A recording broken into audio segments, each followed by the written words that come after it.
Listen, do this for you. Choose you. First, decide you no longer want to live like this because you never asked for this. And you're worth much more than this. You will no longer feel as if you caused this because you didn't. Reassign the shame to the rightful owner.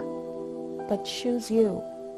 Acceptance is key, and believe it or not, it's the first step in this healing process.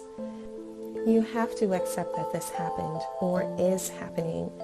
You were hurt and you're hurting. Sit with it, feel it, bawl, scream, holler if you must, but accept it. It did happen. And it was never your fault. It's not your fault. Most of us, if not all of us, were children. So this could not be your fault or your shame for that matter. You never asked to be violated. But yet we're made to feel like we did something wrong. But rest assured, and I stand to tell you that you didn't. So just accept that. Secondly, speak. Speak to someone. Speak to anyone. Too many of us hold on to this hurt and betrayal for far too long. Why? Because someone didn't believe, they didn't take any action or come to our defense. But honestly, we have to start talking. It's the only way to save ourselves and our children and our society. Pedophiles don't stop. They do not stop. Save another life from this torment. And the only way you can do that is by speaking and sharing your stories. Healing is possible. Bear in mind, though, it's a long, drawn-out, and tedious, and sometimes very complicated process. But it's possible. You will never forget what happened to you, and forgiveness is key. And when I say forgiveness, please believe me when I say forgiveness of yourself. I can't tell you I have forgiven this bastard. But what I did, though, through prayer and lots of prayer and trust, was I realized again, this wasn't my doing.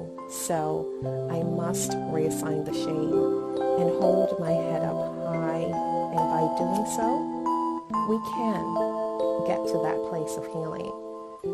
We have a society that wants to blame victims for others' crimes. This cannot be, and I refuse to live another day thinking something I did made this sick bastard attracted to me as a child, or other children for this matter. So just believe in you, and if you want this bad enough, if you pursue it just like anything else bad enough, you will get there. Believe in yourself. You can do this. Because from a personal standpoint, I now choose to release this and to journey to my freedom, because what I discovered and what I've gone through, I just decided in order for me to help another sister or brother, I have to get to this place where I have to get through this healing and the acceptance and the entire process to be able to get to where I am today, where I'm able to stand and I'm able to share with you all my stories. Now, if in the process somehow you decided that you want to seek justice like I did, you want to go out and you want to press charges, there also you have a couple steps that you have to take. First, you have to decide.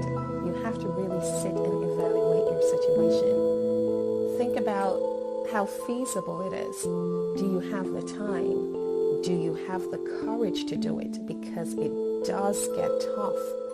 Will you be able to stand when the criticism and judgment comes? And it will, especially from family, your friends, your community. It will come.